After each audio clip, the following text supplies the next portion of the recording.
I'm Mitch. I'm the CEO of Electrochaea. It's good to be here. We're the renewable gas people. The gas grid, as it turns out, is pretty necessary for us to flip that switch to turn on the light when we want. Most people don't think about that. All electrification is going to be a real challenge if we get rid of the gas grid. The gas grid provides 30 to 40% of the energy supply for electricity generation in most of the US and in Europe. If we get rid of it, we have to replace it. Our view is that renewable gas in that grid can save us the infrastructure costs for having to replace that whole grid structure with something new. We need to keep the grid and change the gas. That's what Electrochaea does. We have a method using a biological catalyst to be able to produce renewable gas at scale. How do we do that? We take renewable energy and we take CO2 that's available in concentrated form when possible.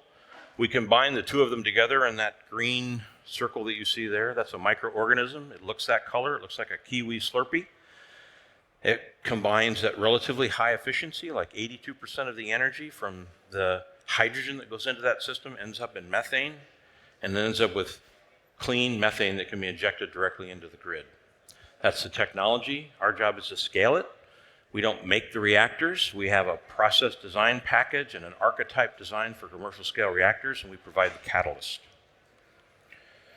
If we can use renewable natural gas to decarbonize the gas grid, we can keep the current infrastructure that we have and integrate renewables through the gas grid. For redistribution of renewable energy that's produced at times in places where we can't use it, such as in wind and solar when there's excess supply and not enough demand in order to use that electricity. It's an ephemeral asset. We don't want to have to curtail power production. We can turn that renewable energy directly into renewable gas, and we can put it in the gas grid, redistribute it, and use it later when it's needed. We've been at this for about 10 years. We started with a bottle about this big with the catalyst in a laboratory that we got in 2010 from the University of Chicago.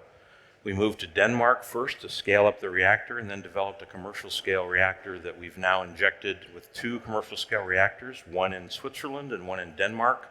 And we've injected renewable natural gas onto the grid. And we're currently scaling to what we believe is truly grid scale for renewable gas production in the US and in Europe. You say, how big is renewable gas? This is a recent press release from ENGIE. For a renewable gas project that will take 75 megawatts of power through electrolysis to produce hydrogen to generate renewable gas that will go on the grid in Belgium. So the partners in that project are ENGIE, our investor Storengy, John Cockerell, and the cement company Carmeuse. So this is a very hard to abate emitter of CO2, and the CO2 that will be captured from the cement kiln will actually be the raw material carbon dioxide that will be used to produce the methane. So our team is located in Munich. We also have an office in Denmark, and we have an office in North America in California. And we're looking for partners that will help us develop commercial scale projects. We are not an owner of infrastructure, we're an enabler.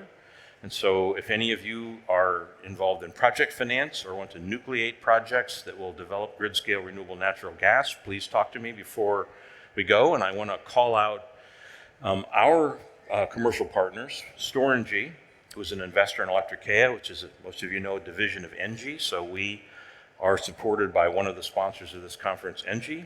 And our actual first commercial investor in Electrochaea and strategic investor is Energy 360 GLAD, was Erdgas Zurich back in the day when they first invested in Electrochaea in Denmark some 10 years ago, and they're a supporter of ours and have been involved in every one of our investment rounds. And you may have seen recently in the last month in the press, we are just closing our next round of financing, and that round of financing was led by Baker Hughes, who's our most recent corporate investor. So thanks very much. And Jan?